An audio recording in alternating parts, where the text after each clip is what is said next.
السلام علیکم پیارے حضور. میرا سوال یہ تھا کہ علامیہ جو ہیں وہ الغفار ہے، موسٹ فرگیونگ اور دا موسٹ مرسیفل، اتنا تک کہ ایک آدمی تھا جس نے 16 کو مارا، اس کو انہوں نے فرگیو کر دیا. اور قرآن میں لکھا ہے کہ اگر ایک آدمی کو مارے ایسے ہے کہ جیسا اپنے ساری انسانیت کو مار دیا. تو اگر اتنا علامیہ معاف کرنے والا ہے تو پھر لوگ دوزخ میں کیسے جاتے ہیں؟ یہی دیکھ لو، اندازہ کر لو نا، بیٹھ جاؤ کہ اللہ تعالیٰ اتنا معاف کرنے والا ہے اس کے باوجود لوگ دوزخ میں چلے جاتے ہیں. اس کا مطلب ہے کہ وہ اتنے زیادہ حد سے بڑے ہوئے ہیں کہ اللہ تعالیٰ کی جو رحمت ہے اس میں سے ان کو حصہ ہی نہیں ملتا، ٹھیک، فوری طور پہ. لیکن اللہ تعالیٰ کی رحمت ہر چیز پہ حاوی ہے، یہ بھی قرآن شریف میں لکھا ہوا ہے، ٹھیک ہے نا، بہت وسیع ہے، ہر چیز پہ پھیلی ہوئی ہے.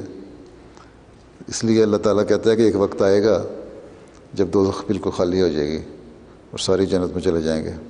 اس کا مطلب یہ نہیں ہے کہ ہم پہلے گناہ کریں اور پھر ضرور دوزخ میں جائیں اور پھر جنت میں جائیں، ٹھیک ہے.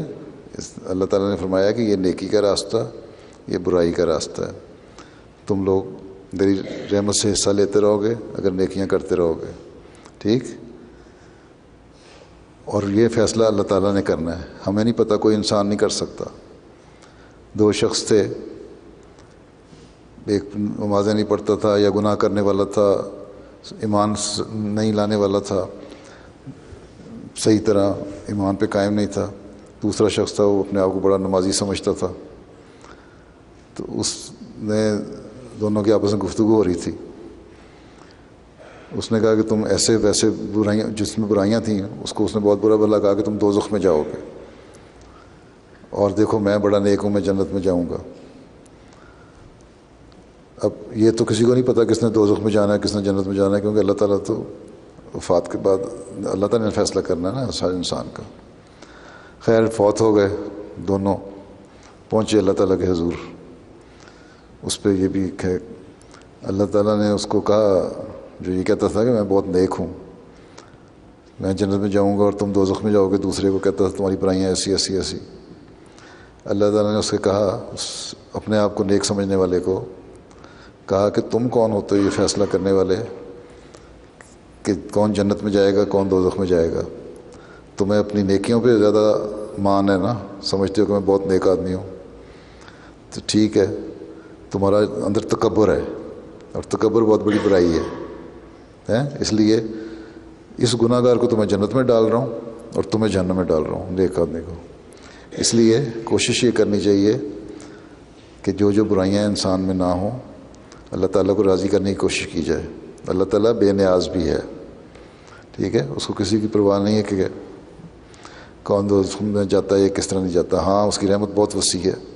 اگر نیکی کرو، اتنی بات پہ دیکھو، ایک شخص کو کہ جذبات کو اس نے ٹھیس پہنچائی اور یہ فیصلہ کر دیا کہ تم دوزخ میں جاؤ گے، اس کو دوزخ والے نیک کام کرنے والے کو اللہ تعالیٰ نے جنت میں ڈال دیا، اور نیک کام کرنے والا دوزخ میں اس لیے چلا گیا کہ وہ اپنے آپ کو بڑا نیک اور سمجھتا تھا اور تکبر تھا اس میں. اس لیے کوشش یہی کرنی چاہیے کہ نیکیاں، ہر وہ نیکی کی جائے جو اللہ تعالیٰ کو راضی کرنے والی ہو اور عاجزی ہو.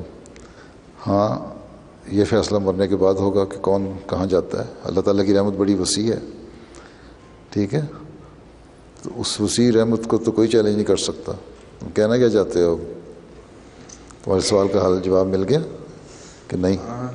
ہاں جی. یا کچھ رہ گیا تھوڑا سا؟ نہیں، مل گیا.